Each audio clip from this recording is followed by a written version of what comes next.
What would you like? I like communication. Communication. It sounds great. What about communication? Learn how to do it better. What part of it? Anger. Okay, now, what did you just do when I asked you what part of it? What did you physically do? Do you know? No. Who wants to work with me a second? Somebody without glasses. I'll tell you why later. You want to come up? Come on, Chris.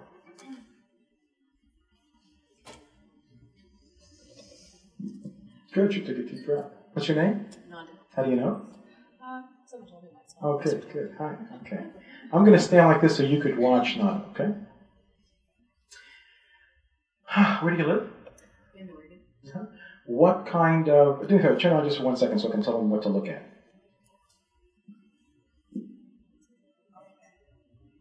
Okay, turn on.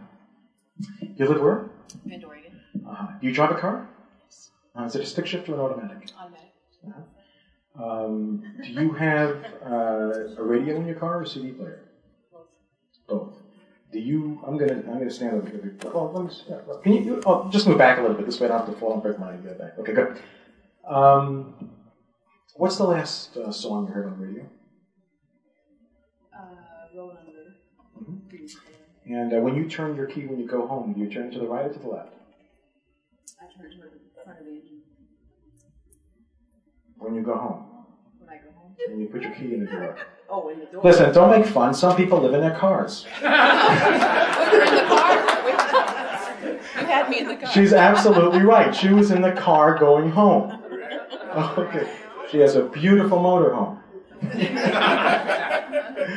Thank you very, very much. Are you aware of what you did? Yes. What did you do? Well, I brought my eyes up to this side, probably for visual remembered, to double check what song I had. And when I was trying to search for information, I was doing visual construct. I was searching for the information. Good, thank you. Thank you.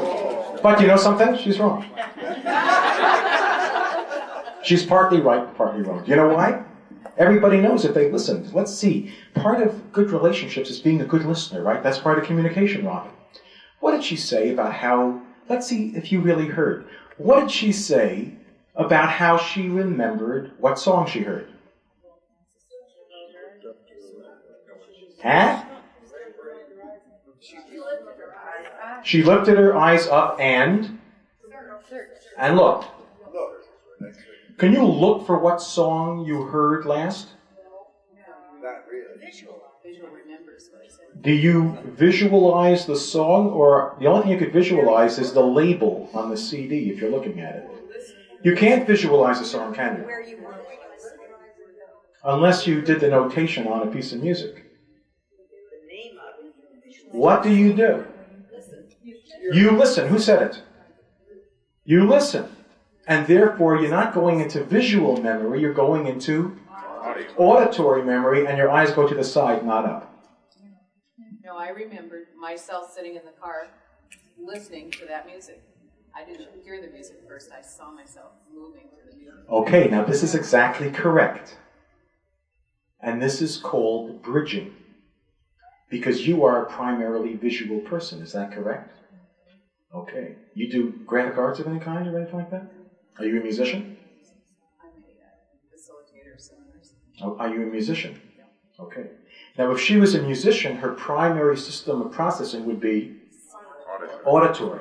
But she is more visual, and therefore, since that's her primary mode, she looked up into her visual memory. But then you know where she went? She went, no.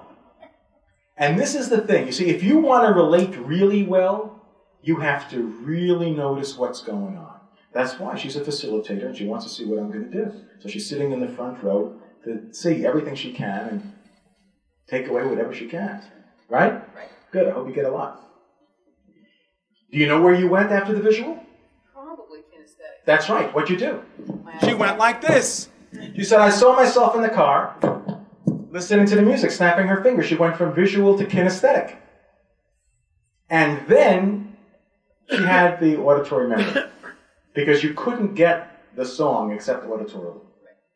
Unless you can read CDs in Braille. Right? Okay. So she went visual, kinesthetic, auditory. Now here's another interesting thing we'll talk more about in communication. And yes, it's true that in my lectures, when I do it this way, it's not a lecture, it's a group experience really, I move around a lot in thought and in concepts because everything is related and I'm here in real time with you. You see, I could go through these 5-10 pages over here and it'll seem very orderly, blah, blah, blah, blah, blah, blah, blah, blah, blah. But that's not really the way we work in our heads. In our life, we're doing gestalt things, we're doing images, we're doing whole experiences. So I'm going to do that with you and just focus. Okay. So what's really important here that's connected to Naja? Nanda. To what Nanda said, is that when we understand the internal map, the way that our head communicates and processes material, then we're able to choose words that are more effective in our communication. I'll give you an example. Because this is a big, big problem in schools with kids. I train teachers. I used to be a teacher. I taught inner city public school in New York, and I taught from grade school through graduate school and special ed and professional ed and stuff like that. And there's so many kids who are labeled learning disabled, when very often it's the teacher who's teacher disabled. And sometimes the parent doesn't know how to handle any kind of anxiety in the house, so they medicate their kid instead. I'm not saying that nobody needs Ritalin, and I know it's a very touchy topic, but I ran a special program in Los Angeles for kids who were thrown out of the public schools and were going to be thrown out of the private school and institutionalized if they couldn't make it with me. And I had them get off their medication and learn how to do visualization, self-hypnosis, and biofeedback. And then they learned self-mastery. It's amazing what you can do. You can drop blood pressure 10 points with self-hypnosis in about 2 minutes. Okay, now. Somebody tell me quickly, how do you ask somebody else if they've understood what you said? Did you understand me? No, they don't say that. They say, did you hear me? Did you hear me? What else? Do you know what I mean? Do you know what I mean? Do you get it? Does that make sense to you? Does it make sense to you? Are you listening? Ask a question related to what you said, which is a very good thing to do. Tell me what I said. Okay. What do you think of it? What do you think? Do you see what I mean? Right? Now somebody says, do you see what I mean? Or do you have a handle on it? Do you get it? Does it sound right? Okay. Now, if a person is primarily visual and you're speaking primarily auditorily, it's more difficult for the person to really get what you're saying.